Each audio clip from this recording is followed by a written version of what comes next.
Good morning students. पिछली online class में हमने व्यंजन के भेद, स्पर्श, अंतस्थ और ऊष्म के बारे में पढ़ा था। अब हम आगे संयुक्त व्यंजन, अनुस्वार और अनुनासिक इन सब के बारे में पढ़ रहे हैं। संयुक्त व्यंजन किसे करते हैं? संयुक्त का अर्थ होता है मेल से बन करके। मेल यानी मिलना। दो व्यंजनों के मेल से बने व्यंजन को हम संयुक्त व्यंजन कह रहे हैं। इसके अंतर्गत क्या हो रहा है कि दो व्यंजन पूर्णतः मिल जाते हैं।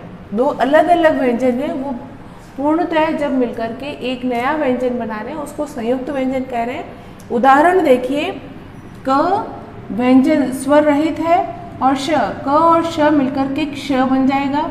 इसी तरीके से त और र मिलकर के त्र बनेगा, ज और य मिलकर के ज्ञ बनेगा, द और य मिलकर के द्य बन गया। तो इस तरीके से ये दो अलग अलग व्यंजन मिलकर के एक नया व्यंजन बना रहे हैं, उसको हम संयुक्त व्यंजन कह रहे हैं। ये पूर्णतः आपस में मिल जाते हैं।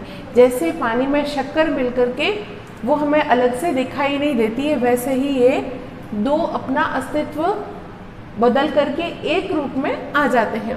आगे हम ले रहे हैं अनुस्वार। अनुस्वार, अनुनासिक और विसर्ग, इन तीनों को हम अयोगवाह कहते हैं, क्योंकि ये स्वर के रूप में होने के बावजूद भी व्यंजन के रूप में उच्चारित किए जाते हैं, इसलिए इन्हें अयोगवाह की श्रेणी में रखा जाता है।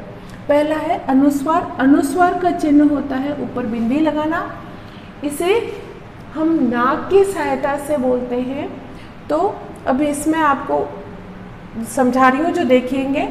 कंघा, ये अनुस्वार के बाद, ये अनुस्वार है, अनुस्वार के बाद में घ, ये जब आते हैं स्पर्श व्यंजन आते हैं, तो स्पर्श व्यंजन मैंने आपको बताए थे कि 25 होते हैं, 5 वर्गों में बटे हुए होते हैं, कवर्ग, चवर्ग, टवर्ग, तवर्ग और पवर्ग। पांचों वर्गों के यदि वर्ण यानी अक्षर आते हैं अनुस्वार के बाद में, तब क्या हो जाता है कि उस वर्ग का पंचम अक्षर हो जाता है। तो ये घ जो आ रहा है क वाली लाइन में आता है, क ख ग घ ङ। घ की लाइन का पांचवा अक्षर ग होता है, तो अनुस्वार बदल जाएगा पंचम वर्ण में और कंघा बन जाएगा। इसी तरीके से मंच जो है च वर्ग में आ रहा है, च की लाइन में, तो च अनुस्वार च की लाइन का पंचम वर्ण में बदल जाएगा और च की लाइन का पंचम अक्षर होता है य। च छ ज झ य। इस तरीके से ये मंच शब्द बन जाएगा। मैंने ये ऑब्लिक किए, तो कंघा ऐसे भी लिखा जा सकता है, इस तरीके से भी लिखा जा सकता है, दोनों ही शुद्ध है। इसी तरीके से आगे देख रहे हैं घंटा।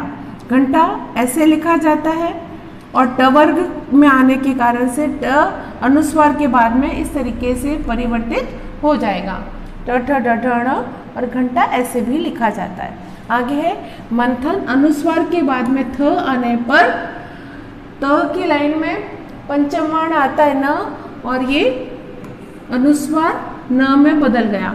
अब इसी तरीके से एक उदाहरण संबंध शब्द है। इसमें अनुस्वार के बाद में यहाँ पर ब आ रहा है और दूसरे अनुस्वार के बाद में ध आ रहा है। दोनों अलग अलग वर्ग के हैं, तो जहाँ पर ये आ रहा है पहला अनुस्वार, उसके बाद में ब आ रहा है, तो पवर्ग में आने के कारण से प का अंतिम वर्ण म होने से यहाँ पर म बन गया, और यहाँ पर इस अनुस्वार के बाद में ध आ रहा है, तो ये ध आ रहा है त के वर्ग में, त थ द ध, और अंतिम वर्ण होता है न। तो इस तरीके से एक ही अनुस्वार म और न दोनों में बदल गए। जब हम अनुस्वार रूप में लिखेंगे तब दोनों ऐसे लिखा जाएगा, जबकि अनुस्वार को बदल करके हम वर्ण में लिखेंगे तो संबंध इस तरीके से लिखा जाता है। तो इस तरीके से यहाँ पर आपको बताया गया अनुस्वार को पंचम वर्ण में किस तरीके से परिवर्तित किया जाता है। ये तो थे अनुस्वार के बाद में स्पर्श वर्ण आने पर। यदि अंतस्थ या ऊष्म वर्ण आते हैं तो अनुस्वार परिवर्तित नहीं होगा। जैसे अनुस्वार के बाद में स आ रहा है तो संसार ही लिखा जाएगा, और अनुस्वार के बाद में ये अंतस्थ वर्ण य आया है तब भी अनुस्वार ही रहता है संयम। अब आगे हम ले रहे हैं अनुनासिक वर्ण। अनुनासिक का चिन्ह होता है चांद बिंदु। अब इसको हम नाक और मुंह दोनों की सहायता से बोलते हैं। और इसके उदाहरण हैं चांद, पांच, पांव, इस तरीके से।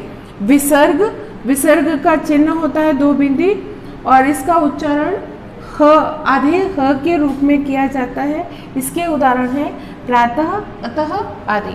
धन्यवाद। हाँ, अब हम आगे व्यंजन के बारे में बता रहे हैं कि व्यंजन स्वर रहित कैसे लिखे जाते हैं। व्यंजन दो प्रकार के होते हैं, एक पाई वाले यानी डंडे वाले होते हैं, क, म, प आदि। तो ये हलंत यानी कि स्वर रहित लिखने का तरीका है कि डंडा यानी पाई हटा दी जाए। और जो मोड वाले व्यंजन होते हैं ट, ह, ठ, ड आदि, तो उनको हलंत सहित लिखा जाता है, हलंत लगा करके। अब हम वर्ण विच्छेद यानी कि ये कैसे पढ़ रहे हैं, वर्ण विच्छेद करने का तरीका। वर्ण विच्छेद का अर्थ होता है अलग करना। वर्ण विच्छेद शब्द में आए प्रत्येक वर्ण को अलग अलग करना वर्ण विच्छेद कहलाता है। कुछ उदाहरण देके आपको समझाया जा रहा है। इसका पहला नियम यह है कि यदि केवल स्वर लिखा हुआ है तो उसको स्वर को उसी तरीके से लिख लिया जाएगा, मगर जो व्यंजन है उसको हमें हलंत लगा करके लिखना आवश्यक होता है। यदि उसमें मात्रा है तो उसे हम स्वर के रूप में लिखेंगे। इन बातों का हमें ध्यान रखना होता है। अब देखिए, जैसे अमृत है, अमृत स्वर है, अमृत में अ स्वर है तो अ को इसी तरीके से लिखा जाएगा। फिर इसमें म और री मिलकर के मृ, त और अ मिलकर के त, इस तरीके से अमृत शब्द बना है। ये हम टैली कर लेंगे, ये अलग अ, म और री, त और अ मिलकर के अमृत। क्षुधा शब्द में क्ष जो है वो संयुक्त व्यंजन है, तो क, श और उ मिलकर के क्षु बन जाएगा, ध और आ मिलकर के धा। इस तरीके से क्षुधा शब्द बनता है। समर्पण शब्द, इसमें म के बाद में रेफ आ रहा है। रेफ में र हमेशा आधा होता है, तो अब इस तरीके से इसका वर्ण विच्छेद होगा। स और अ मिलकर के स, म और अ मिलकर म, र अकेला लगेगा, ये स्वर रहित है। प और अ मिलके प, न और अ मिलके न, तो समर्पण शब्द बनेगा। विवल शब्द, विवल में व में ई की मात्रा छोटी लगी हुई है तो व प्लस ई लगा लेंगे। ह आधा है अर्थात स्वर रहित है तो केवल ह लिखा जाएगा, इसके बाद में स्वर नहीं आएगा। फिर व और अ मिलके व, ल और अ मिलके ल, तो इस तरीके से ये विवल शब्द बनेगा। आगे आपको इसी तरीके से कुछ अन्य शब्दों का वर्ण विच्छेद करने का अभ्यास करना है। धन्यवाद।